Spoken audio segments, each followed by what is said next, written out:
Okay, here we have a bit of a problem. This door is made out of MDF and it's exposed to the elements. So an MDF outside isn't going to work, an MDF door, because the particles will swell. What you need is this type of door here. So you can see that it's lined with a very thin piece of wood. Okay. So this has been trimmed. In summary, what's happened here is I've started working on this door, and COVID-19 coronavirus has started up at the same time, and it was hard to go shopping. So what I did was, the water goes on this and it swells. It also comes down onto the bricks and soaks up from the bottom. It is all painted with enamel paint, which repels water. Okay, however, in time, if you do get enough moisture, then it does start to swell up. But the funny thing is, once the heavy rains have gone, it shrinks back to form and then it closes.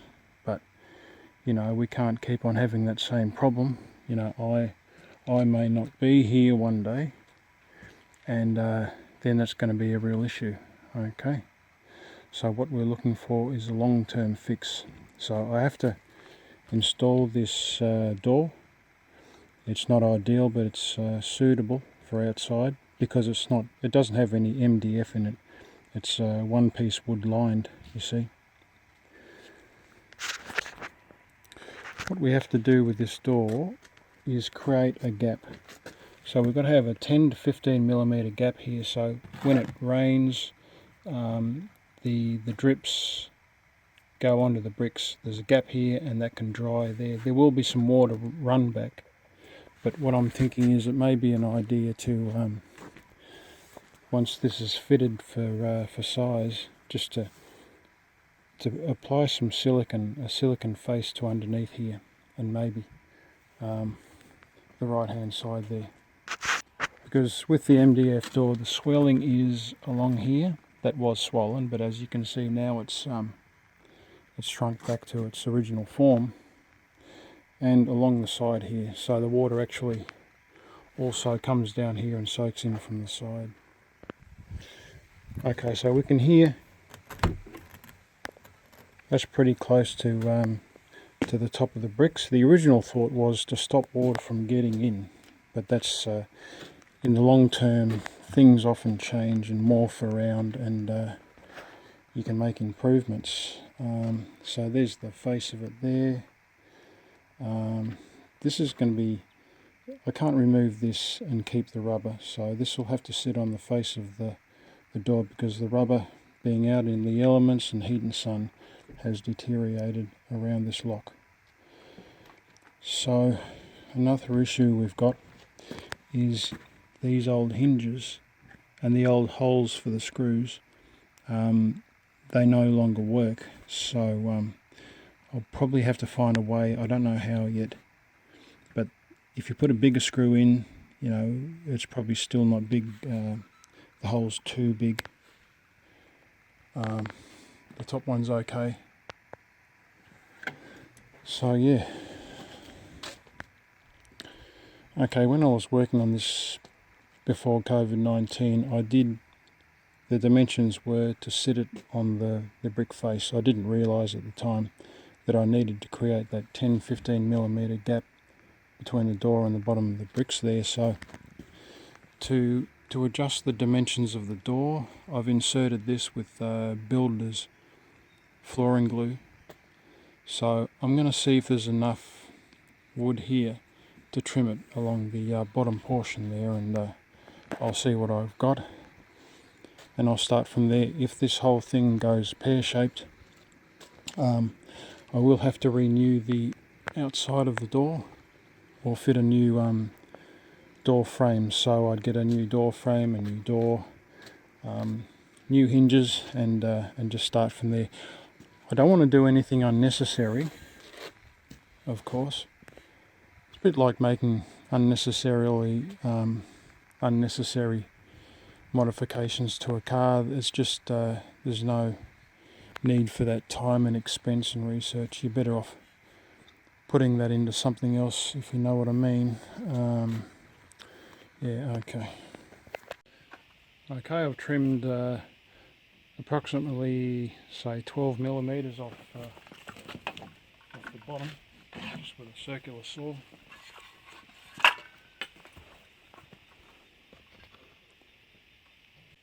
I'm thinking it could be advantageous because it's quite a good finish on the bottom there. What I'll have to do is I'll get a screw, I'll get a battery operated drill, and I'll put a small drill bit through that just to test how thick the piece of wood there is going into the door. There is actually a better way. If you tap with a hammer, you can hear.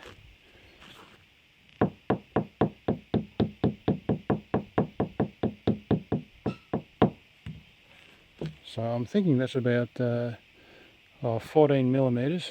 So there's enough wood in there for a bottom of the door. When you're doing work, always label the top and the bottom as you're working, right and left.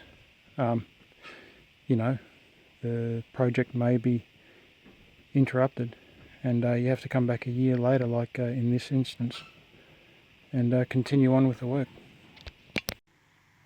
Okay, well, you know, that's looking pretty good. We've got a good gap underneath.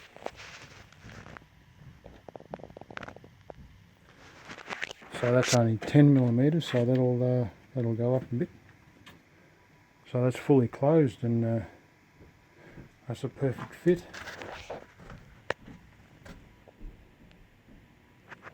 So I'd estimate probably on the top, it's lower on this side than here. Probably got 7 millimeters there.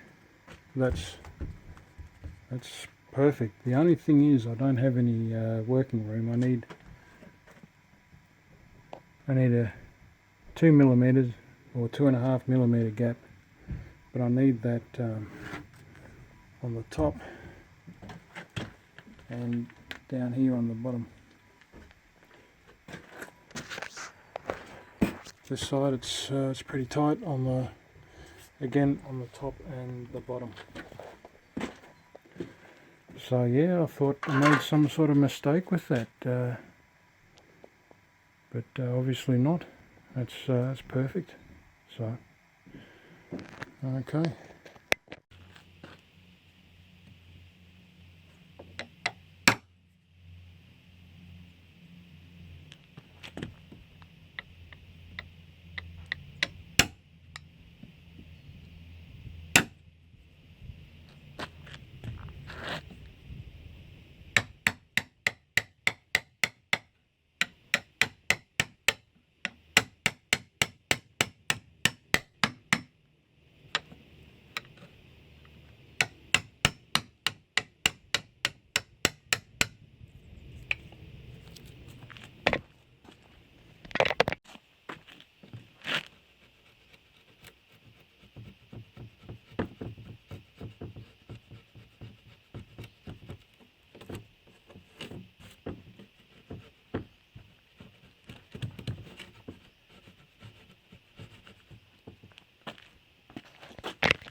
Okay, it's the 13th of the 4th now, 2021, so the door's on.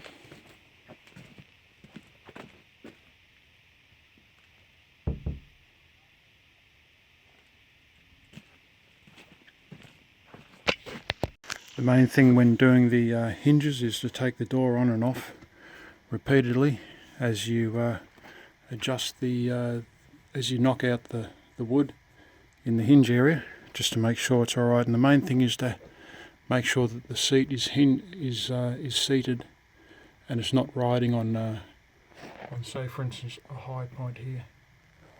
So it's got to be flush with the door, and we now have a good margin, so a couple of millimeters,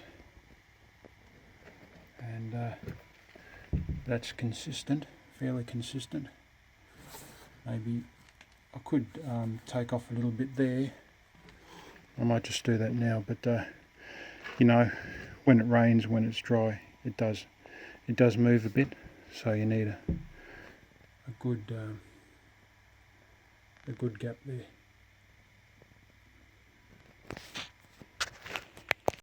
Okay, so the next job is to put the lock on. So that's fairly complex, like the hinges. It's fairly involved. You have to be careful and slow, and just keep on you know, putting it off and on and trying to get it as close as possible. If you work like that, then you're trying to get it as close as possible, and you're taking different measurements. Say for instance the measurement from the top down to the center of the lock, and you're checking off different areas. You will eventually come to a situation that is close enough, and maybe you can adjust something and get it perfect. With these door locks, these mechanisms here, you can grind out a bit of the metal on one side or the back, or move it forward maybe.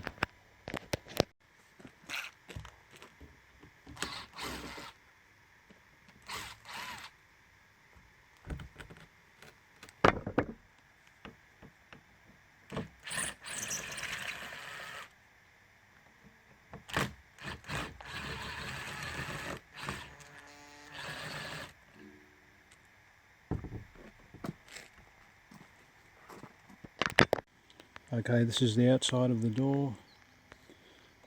The lock travels down to the outside of the door, and the inside, the screws are from the inside. Okay, from the inside we can see the strike plate there, and that's what the latch rides on before locking in behind it. And so what I've done is I've got a halfway point between the top and the bottom of the latch plate or strike plate, and I've made a mark there, and then I've traced it around to the top. So that's all done once the door's in place and the hinges are on. It's a good idea. Any other marks that you've got, say for instance that one there, I just cancel it out by just coming off it and making a T, and you know, this sort of that sort of thing there. So we've got a mark just there, and I've just cancelled that out too. So that one there is the actual mark I've got to work to, and I'm going to double check that. It's all about double checking, and that is accurate. Okay, so that's our locking mechanism, and so what we have to do is make a fairly big sized hole. So that's the mechanism there, and so then we can sit our lock in there, and we have to check out the area around it there so that it sits into the door. You have to make I'd say 12, 13, 14 mil hole there, and a 12 mil hole here.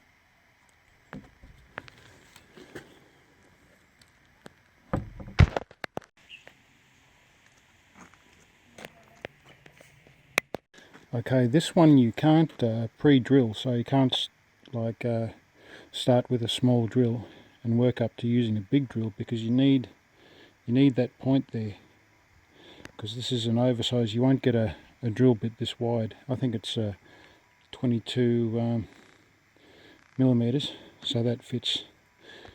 Saves a lot of time when you've got something to work off. So I'll drill through there now. Okay, whatever you do, don't throw out your cord drills, because when your 8 batteries are defective or not charged and you've got 5 charges, then your cord drill is going to look pretty good, and they've also got a lot of power, so just keep it in case.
Okay, that's all fitted.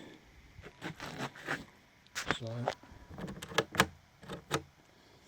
this was a little bit bound up, so I took it off and put some oil spray. So yeah, it's all good. Okay, let's put the door on. Hopefully it'll fit. I can put the old door back on. I can paint this and install it, and happy days. Okay, all good.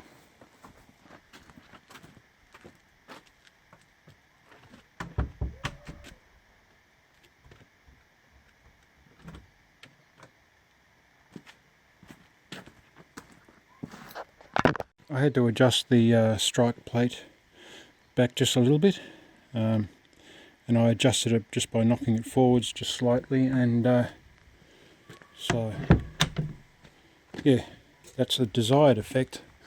We've got a good gap now along the bottom. We've got a door that won't shrink. It's one piece wood. I think it's hardwood. I don't think it's pine. So that'll stand up to the weather and the rain. And now I just disassemble it and paint it and install it. Putting on a door is quite complex. It does morph around a little bit. You have to really keep an eye on dimensions and rechecking and remeasuring.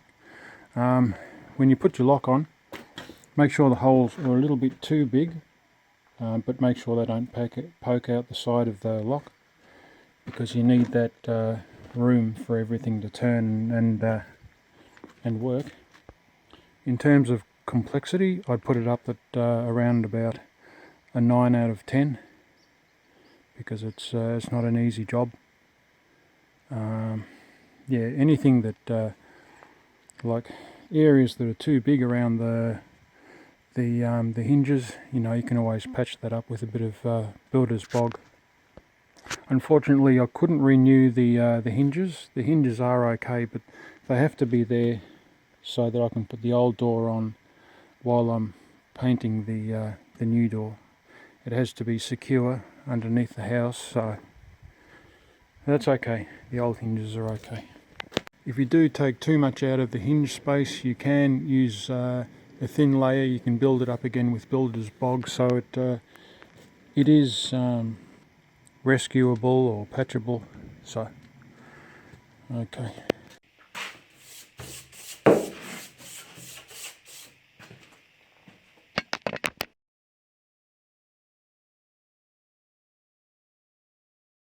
Okay, with oil paints, use a foam roller because it'll pull at the, if you're using the other sort with the hairs, it'll pull at the hairs and they'll come out and stay on the work. So anyway, let's paint this thing up.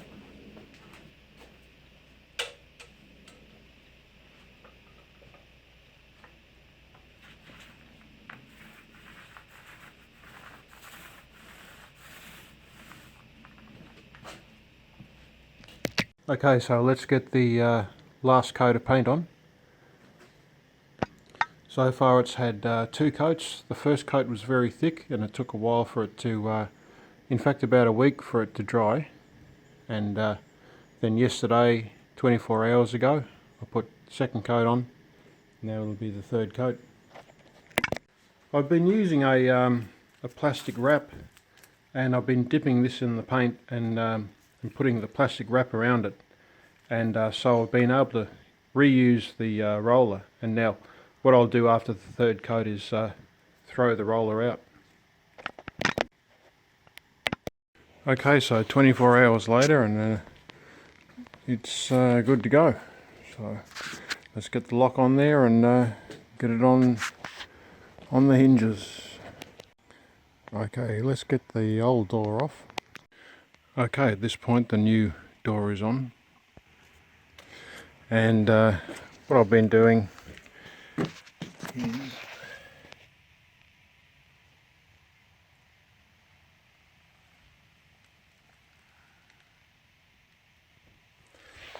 I've just been using packers to make the door level and hold the door while I put the hinges on.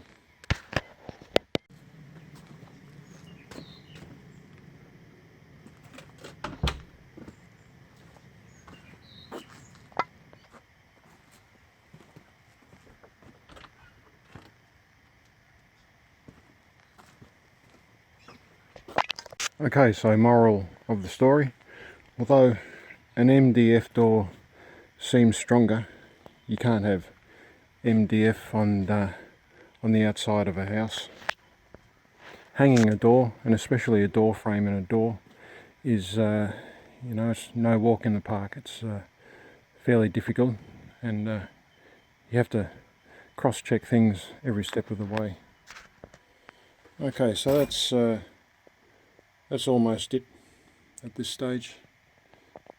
It does come closer on the top and the bottom, however it's tolerable in the middle there. Okay, so all I have to do now is just put a metal strip along the bottom here, just a little bit down, say 5mm down from the edge there, just so that the water drips down and doesn't drip along and underneath the bottom of the door. Okay, and last but not least, we've got the weather strip underneath, so we'll see that that's watertight, and we won't get any water running up underneath the doors. So I think it's going to be a successful outcome. Of course, like everything, only time will tell, but it's looking good.